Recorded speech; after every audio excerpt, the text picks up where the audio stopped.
இவர் அங்கிருந்து தில்லைக்கு போறார். போற இடம்லாம் பாடிக்கிட்டே போவார், எல்லா தலங்களிலும். அப்படி பாடிக்கிட்டே போகிறவர் தில்லையில போய் நடராஜரை பார்க்கிறார்.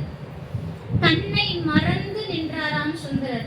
சுந்தரர் மட்டும் இல்லைங்க, தில்லை நடராஜர் கோவிலுக்கு போய் சிதம்பரம் தரிசனம், இந்த ஆடல் வல்லானுடைய திருப்பாதத்தை பார்த்தவங்க எல்லாரும் தன்னை மறக்கிறது உண்மை.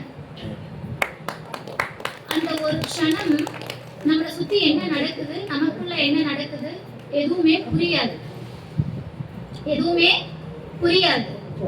இந்த நிலையில சுந்தரர் சிதம்பரத்தில் இருக்கக்கூடிய இறைவனை கண்டாராம். சிதம்பரத்துல இறைவனை கண்டாராம்.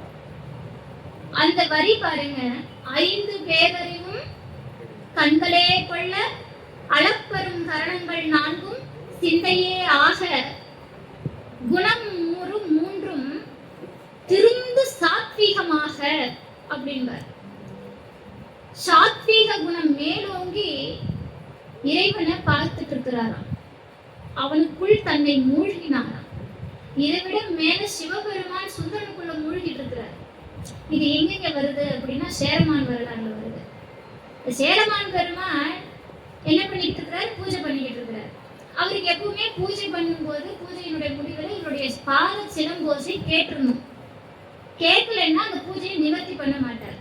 நாமெல்லாம் எப்ப பூஜையை முடிப்போம், பசி எடுத்தா முடிச்சிருவோம் இல்லையா? அம்மா தானே, சாமிக்கு பூஜை அப்பாற்பட்ட விஷயம். பசிக்குது, ஏமா எனக்கு சுகர் டேப்லெட் போடணும், இன்னும் என்னமா பண்ணிக்கிட்டு இருக்கிற, ஏத்துமா கற்பூரத்தை. அந்த கற்பூரம் கூட கொஞ்சமா வைக்கணும், ஏன்னா ரொம்ப நேரம் இருந்தா எவ்வளவு நேரம் பசி தாங்கிறது. சேரமான் பெருமாள் இவருடைய சிலம்போசை கேட்கிற வரைக்கும் பூஜை பண்ணிட்டே இருப்பார். அன்னைக்கு இவருடைய சிலம்போசை கேட்கல பாருங்க. இவருக்கு என்ன பண்றதுன்னு தெரியல. இனிமே வாழக்கூடாதுன்னு முடிவு எடுத்துட்டார். இன்னைக்கு என் பூஜையை சுவாமி ஏத்துக்கலன்னா என்ன காரணம், நான் அதற்கு தகுதியானவன் இல்லை, இனி இந்த உடல்ல உயிர் இருக்கக்கூடாது. பொசுக்கு முடிவு எடுத்துட்டா நாமெல்லாம் என்னங்க பண்றது? சேரமான் பெருமான் என்ன பண்ணார், உடனே தன் உடைவாளை எடுத்தார், கழுத்தை வெட்டிக்க போனார்.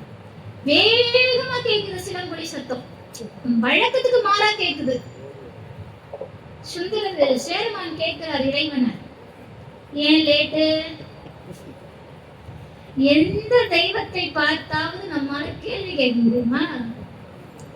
கேள்வி கேட்கிறாருங்க. அடியார்கள் எல்லாம் இறைவனை கேள்வி கேட்கிறாங்க, ஏன் காலதாமதம் அப்படின்னு. அப்ப சுவாமி சொல்றாரு, இங்க சிதம்பரத்துல சுந்தரன் என்னை பாடிக்கொண்டிருந்தான். அவன் பாடிக்கொண்டிருக்கும் போது அவன் பாடலை நான் மூழ்கி விட்டேன். இதுல சுந்தரர் இவருக்குள்ள மூழ்கினாரா இல்ல சுந்தரனுக்குள்ள இவர் மூழ்கிட்டாரா எனக்கு தெரியல. உங்க யாருக்காவது தெரிஞ்சா சொல்லுங்க. அந்த பாட்டுல இவர் மூழ்கி போயிட்டாரா, வர்றதுக்கு லேட் ஆயிடுச்சான். சேரமான் பெருமானுக்கு ஒரே ஆச்சரியம். தினமும் என் பூஜைக்கு வருவார், பாத சிலம்போசை கேட்கும். இன்னைக்கு ஒரு பாட்டுக்கு அங்க நிக்கிறாருன்னா அவர் எப்பேற்பட்டவரா இருப்பார், அவர் பார்க்கணுமே. இது ஒரு நாடகம், இறைவன் நடத்திய நாடகம். சேரமான் பெருமானுக்கு சுந்தரரை நண்பராக்க வேண்டும், அதுக்காக இது நடந்த நாடகம். ஏன் இவரால் அங்கேயும் இங்கேயும் ஒரே இடத்துல காட்சி கொடுக்க முடியாதா? ரொம்ப குசும்பு பிடிச்சாலும் நான் முன்னமே சொல்லல, அப்படிதான். இவரு சேரமான் பெருமான் சுந்தரரை நண்பராக்கிக்கணும், அதுக்கான நாடகம். இப்படிதான் அவங்க உறவு ஏற்படுது. இதுல சுவாமி பாடிக்கிட்டே வந்தாருல்ல, திருவாரூரெல்லாம் பாடிக்கிட்டே போற. நம்ம சில நேரங்கள்ல சுந்தரருடைய திருப்பாட்டு முழுக்க நீங்க பாத்தீங்கன்னா காசு கொடு காசு கொடு காசு கொடு கேட்கிறாரு மனுஷன். அப்ப என்னதான் இவர் அந்த காசை வச்சு பண்ணிருப்பாரு? அவ்வளோ காசு. திருமுது பண்றதுல 12,000 காசு வாங்குறாரு. என்ன பண்ணாரு இவரை வச்சு? அடியார்களுக்கு அமுது படைத்தார், அடியார்களுக்கு தொண்டு செய்தார். சுந்தரனுக்கு பொன் மீது ஆசை இருந்துச்சுன்னு நீங்க நினைக்கிறீங்களா? கிடையவே கிடையாது. அதுக்கு நான் உதாரணம் சொல்றேன். முதுகுன்றத்துல 12 12,000 பொற்காசு வாங்கினாரா? இவர் வாங்கிட்டு அதை இவர் எடுத்துட்டு போக முடியாதாமா. நம்ம கிட்ட எல்லாம் கொடுத்தா மூணை கட்டையாவது தூக்கிட்டு வந்துருவோம். சாமி என்னால எடுத்துட்டு போக முடியாது, நான் நிறைய இடத்துக்கு போக வேண்டியது இருக்குது, நீ இதை என்ன பண்ண, திருவாரூருக்கு எடுத்துட்டு வா அப்படிங்கிறாரு. சரி நீ என்ன, அவரு இன்னும் பாருங்க, அவர் இன்னும் ஸ்பெஷல். நீ என்ன பண்ணு, இங்க போட்டுரு, முதுகுன்றத்துல போட்டுரு, ஆத்துல போட்டுரு, அங்க போய் குளத்துல எடுத்துக்கோ, திருவாரூர் கமலாலயத்துல போய் அந்த குளத்துல எடுத்துக்கோ. இவர் போட்டாரு. ஆனா நம்பலங்க சாமிய. இவர் என்ன பண்ணாரு, ஒரு பொற்காசை வெட்டி மச்சம் எடுத்துக்கிட்டார். 12,000 பொற்காசுல ஒன்னு எடுத்துக்கிட்டு மீதியை போட்டுட்டார். இப்ப இவர் தலமெல்லாம் போறார். அதுக்கப்புறம் எத்தனை தலங்கள் பாடினார்? நமக்கு 100 பாட்டு தான் கிடைச்சது, அதனால நமக்கு தெரியல. ஆனா அங்கே முதுகுன்றத்துல இருந்து மறுபடியும் திருவாரூர் வர வரைக்கும் எத்தனை தலங்களை இவர் பாடி இருப்பார். இதுல இடையில தில்லை எல்லாம் போயிட்டு வர அத்தனை தலங்களையும் பாடி முடிச்சு திருவாரூர் வந்துட்டார். திருவாரூர் வந்த உடனே அவர் பொண்ணை போய் தேடல. ஆத்துல போட்டமே குளத்துல எடுக்க சொன்னாரு, போய் எடுத்துக்கலாம்னு அவசர அவசரமா போல. இவர் பாட்டுக்கு வந்து அவருடைய வாழ்க்கைய அவர் பாட்டுக்கு இருக்கிறார். தினமும் திருவாரூர் போவார், சுவாமியை பார்ப்பார், வந்துருவார். வைகும் நாள், இதை வைகும் நாள்னு சேக்கிழார் பெருமான் குறிப்பிட்டு சொல்றார். வைகும் நாள்னா மிக நீண்ட நாள் கழித்துதான் அந்த பொண்ணை தேட வந்தாராம் சுவாமி. அப்போ பொன் மீது ஆசை கொண்டவருக்கு இந்த பொண்ணை ஆத்துல போட்டுக்கிறோமே, குளத்துல எடுக்கணுமே, கடகடன்னு ஓடி வந்து எடுக்கலாம்னு ஒரு எண்ணம் இருக்கா இவருக்கு? இல்ல, டெபாசிட் பண்ண மாதிரி அது இருக்குது, எங்கேயோ ஒண்ணு இருந்துட்டு போகுது. அப்ப அவருக்கு பொன் மேல ஆசை இல்லை. அப்ப எதுக்கு கேட்டார்? அடியார்களுக்காக கேட்டார். அடியார் பெருமக்களே, நமக்காக பொன் கேட்டால் இறைவன் தருவானா? எனக்கு பதில் சொல்ல தெரியாது. நான் அடியார்களுக்காக கேட்டு பாருங்க, சுவாமி கொடுப்பாருங்க. ஏன்னா அடியார்கள் மீது பித்து பிடித்தவன் அவன், கொடுத்துருவார். அதுக்கப்புறம் தான் பறவை நாச்சியார் கிட்ட சொல்றாங்க, முதுகுன்றத்துல சுவாமி 12,000 காசு கொடுத்தாரு, நான் அதை அங்க போட்டுட்டேன், குளத்துல போய் தேடி எடுத்துட்டு வரலாம்வா அப்படின்னு மனைவியை கூப்பிடுறாரு. பறவையாரும் சிரிக்கிறாங்க. இப்ப நாமெல்லாம் சொல்லுவோம்ல, ஆத்துல போட்டு குளத்துல தேடுற கதையா இருக்கு, இது அந்த அம்மா தான் சொன்னது முதல்ல சொல்லி சிரிக்கிறாங்க. இவருக்கு இந்த சிவபெருமானை பார்த்து கேட்கிறார், இறைவா, பறவை நாச்சியார் என்னை பார்த்து சிரிக்கிறா, இந்த காசு எடுத்து கொடுத்துரு, 12,000 பொற்காசு நான் போட்டேன், எடுத்து கொடுத்துரு. காசு வரல. ஒரு பதிகம் பாடணும், அதுக்காக ஒரு வெயிட்டிங்.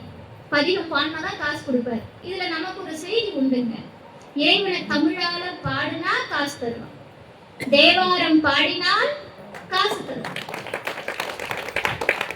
சிவபெருமானை கும்பிட்டா காசு கிடைக்காதுன்னு யாருமே சொன்னாங்க?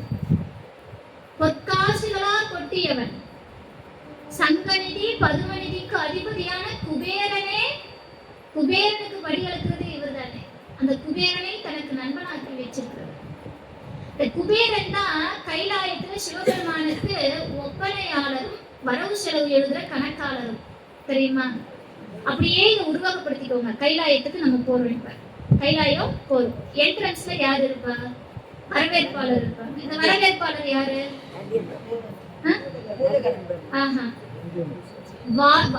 இப்ப வந்தாரு, கொஞ்சம் 4 தூரல் போட்டு போயிட்டாரு. வருணன் தான் கைலாயத்துல ரிசப்ஷனிஸ்டா உட்கார்ந்துட்டு இருக்காரு, வரவேற்பாளர். அப்படியே நம்ம உள்ள போகணும். சுவாமிக்கு இவர் எதுல போனாரு? வெள்ளானையில போனாரு. ஆடி மாசம், ஆடி காரு. இந்த கார் ஓட்டுனர் யாரு? வாணன் அப்படின்னு பேர் படித்தவர். சிவபெருமானுக்கு வெள்ளானைன்னு ஒரு ஐராவனம் இருக்கு, 2000 தந்தங்களை கொண்டது. ஐராவதம் வேற, ஐராவனம் வேற. ஐராவதம் 4 தந்தங்களை கொண்டது, அது இந்திரனுடையது. சிவபெருமானுடையது 2000 தந்தங்களை கொண்ட ஐராவனம் அப்படிங்கிற வெள்ளானை. இந்த வெள்ளானைக்கு பாகன் ஒருவன் இருக்கிறான், அவன் பெயர் வாணன். வரமணி வாணன் சுந்தரமூர்த்தி நாயனார் தன்னுடைய தேவார திருப்பாட்டுல பாடுறார். அதுக்கப்புறம் சுவாமிக்கு மெய்காப்பாளர் யாரு? அதிகார நந்தி. ஒரு கோல் வச்சுட்டு ஒழுங்குபடுத்திக்கிட்டே இருப்பாரு கணங்களை, இல்லையா? அதிகார நந்தி அவருக்கு பேரு. சுவாமிக்கு சிவாச்சாரியார் யாரு? அர்ச்சனையாளர் சிவாச்சாரியார். இப்ப கோவில் உள்ள இருப்பாருல்ல, அது அது யாரு? அம்பாள். சேக்கிழார் சொல்றார், சுவாமிக்கு சிவாச்சாரியார், கைலாயத்துல அம்பாள். இந்த சுவாமிக்கு ஒப்பனையாளர் யாருன்னா, அதாவது அலங்காரம் செய்யறவர் யாருன்னா குபேரன். அவர் தான் வரவு செலவு எழுதுற கணக்காளரும் கூட. இதெல்லாம் தாண்டி சுவாமிக்கு ஓதுவாமூர்த்தி யார் தெரியுமா? எல்லாரும் உட்காந்து பாடிக்கிட்டு இருந்தோம்ல, இது கைலாயம்னு வச்சுக்கோங்க. இந்த கைலாயத்துல இருக்கிற ஓதுவாமூர்த்தி யார் தெரியுமா? காரைக்கால் அம்மையார். கைலாயத்துல காரைக்கால் அம்மையார். நான் அப்படியே கற்பனைக்கு வந்துருக்கேன். காரைக்கால் அம்மையார் ஓதுவாமூர்த்தி. சுவாமிக்கு பர்சனல் செக்ரட்டரி பிஏ யாரு? அவர் பிள்ளைக்கு சங்கம். இவர்தான் சுந்தரர் தான் பர்சனல் பிஏ. ஆமாங்க, இவர் சொன்னாதான் அவர் மூவ் பண்ணுவார். இவர் சொன்னாதான் அவர் ஃபைல் மூவ் பண்ணுவார். அப்பேற்பட்ட இடத்தில் இருக்கக்கூடியவர் சுந்தரமூர்த்தி நாயர். இந்த சுந்தரர் நமக்கு எதெல்லாம் காட்டிட்டு போய்க்கிறார் அப்படின்னா, சிவபெருமான் மீது நமக்கு இருந்த பயத்தை முழுவதுமாக வேறறுத்தவர் சுந்தரர். நமக்கு ஒரு பூச்சாண்டி காட்டியிருப்பாங்க. திருநீர் பூசுறவங்க, ருத்ராட்சம் தரிக்கிறவங்க எல்லாம் என்ன சொன்னாங்க நமக்கு? அதை மாற்றி அமைச்சது ஞான சம்பந்தர். ஆனால் சிவபெருமான் உற்ற தோழனாக இருப்பார். நள்ளிரவு 12 மணிக்கு கூட என் பொண்டாட்டியோட சண்டைன்னா வந்து தீர்த்து வைக்கிறாரு சிவபெருமான். அப்பேற்பட்ட தெய்வத்தையா நம்ம ரொம்ப ஸ்ட்ரிக்டான தெய்வம் நினைச்சிட்டு இருக்கிறோம். அதை சுந்தரர் தான் நமக்கு கொடுத்தார். சைவ சமயத்திலே சுந்தரர் நமக்கு பெரும் உதவி செய்திருக்கிறார். அவர் இல்லைன்னா இன்னைக்கு அடியார்கள் பெருமை உலகத்துக்கு தெரிஞ்சிருக்காரு. அவருடைய குரு பூஜையை கொண்டாடுறதுல நாம எல்லாம் பெரும் புண்ணியம் செஞ்சிருக்கிறோம். எத்தனை பிறவிகள்ல நாம செய்த புண்ணியமோ இந்த பிறப்பிலே சுந்தரருடைய குரு பூஜைக்கு நாம் எல்லோரும் இங்க அமர்ந்திருக்கிறோம்.